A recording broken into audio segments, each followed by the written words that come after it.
Hi, boys and girls. It's Miss Filikowski reporting the weather today of cloudy with a chance of meatballs. So I'm here in my backyard to tell you my favorite story ever, and I'm dressed up as one of the characters. Can you see the different foods that have fallen from the sky?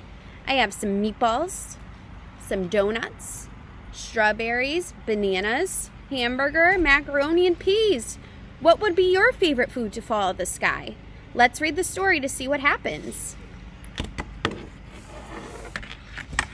So, Cloudy with a Chance of Meatballs, written by Judy Barrett, illustrated by Ron Barrett. We were all sitting around the big kitchen table. It was Saturday morning, pancake morning. Mom was squeezing oranges for juice. Henry and I were betting on how many pancakes we each could eat, and Grandpa was doing the flipping.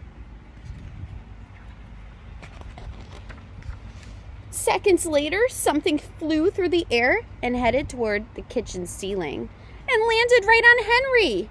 After we realized that the flying object was only a pancake, we all laughed, even Grandpa. Breakfast continued quite uneventfully. All the other pancakes landed in the pan, and all of them were eaten, even the one that landed on Henry. That night, touched off by the pancake incident at breakfast, Grandpa told us the best tall tale bedtime story he'd ever told. Across an ocean, over lots of huge bumpy mountains, across 3 hot deserts and 1 smaller ocean, there lay the tiny town of Chew and Swallow.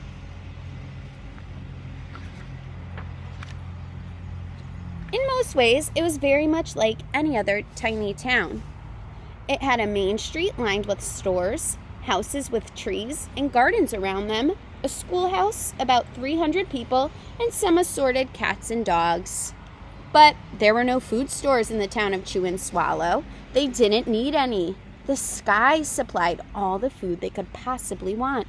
The only thing that was really different about Chew and Swallow was its weather.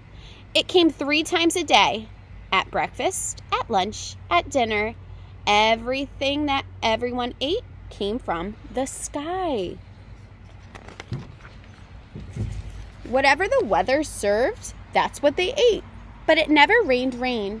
It never snowed snow. And it never blew just wind. It rained things like soup and juice. It snowed mashed potatoes and green peas. Sometimes the wind blew in storms of hamburgers. I would love that. The people could watch the weather report on the television in the morning, and they even could hear a prediction for the next day's food.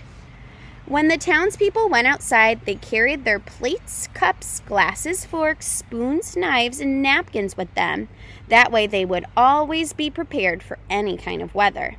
If there were any leftovers, and there usually were, the people took them home and put them in their refrigerators in case they were hungry in between meals.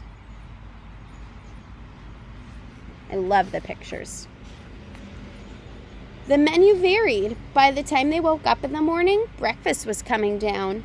After a brief shower of orange juice, low clouds of sunny-side-up eggs moved in, followed by pieces of toast.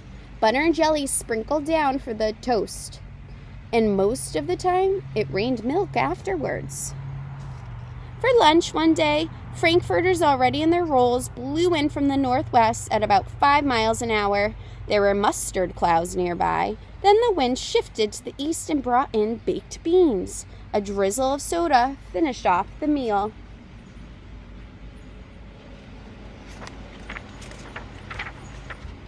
Dinner one night consisted of lamb chops, becoming heavy at times, with occasional ketchup. Periods of peas and baked potatoes were followed by a gradual clearing, with a wonderful jello in the setting west. The sanitation department of Chew and Swallow had a rather unusual job. It had to remove the food that fell on the houses and sidewalks and lawns. The workers cleaned up after every meal and fed the dogs and cats. Then they'd empty some of it into the surrounding oceans for the fish and turtles and whales to eat. The rest of the food was put back into the earth so that the soil would be richer for people's flower gardens. Life for the townspeople was delicious until the weather took a turn for the worst. One day there was nothing but gorgonzola cheese all day long. The next day there was only broccoli, all overcooked. And the next day there were Brussels sprouts with peanut butter and mayonnaise. Another day there was a pea soup fog. No one could see where they were going. They could barely find the rest of the meal because it got stuck in the fog. The food was getting larger and larger, and so were the portions. The people were frightened. Violent storms blew up frequently. Awful things were happening. One Tuesday, there was a hurricane of bread and rolls all day long into the night. There were soft rolls, hard rolls, and some with seeds and some without. There were white bread and rye and whole wheat toast. Most of it was larger than they had ever seen bread and rolls before. Everyone had to stay indoors. Roofs were damaged, and the sanitation department was beside itself. The mess took the workers 4 days to clean up, and the sea was full of floating rolls. To help out, the people just piled up as much bread as they could in their backyards. The birds picked at it a bit, but it just stayed there and got staler and staler. There was a storm of pancakes one morning and a downpour of maple syrup that nearly flooded the town. A huge pancake covered the school. No one could get it off because of its weight, so they had to close the school. Lunch one day brought 15-inch drifts of cream cheese and jelly sandwiches.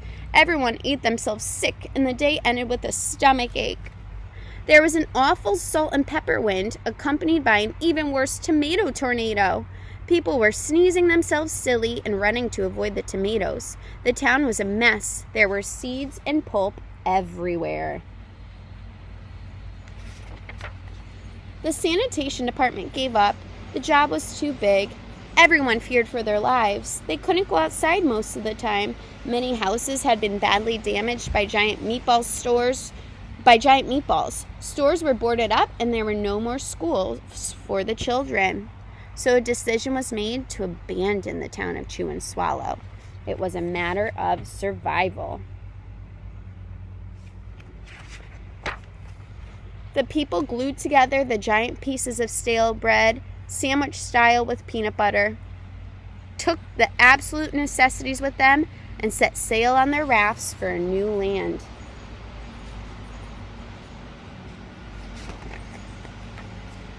After being afloat for a week, they finally reached a small coastal town which welcomed them. The bread had held up surprisingly well enough for them to build temporary houses for themselves out of it.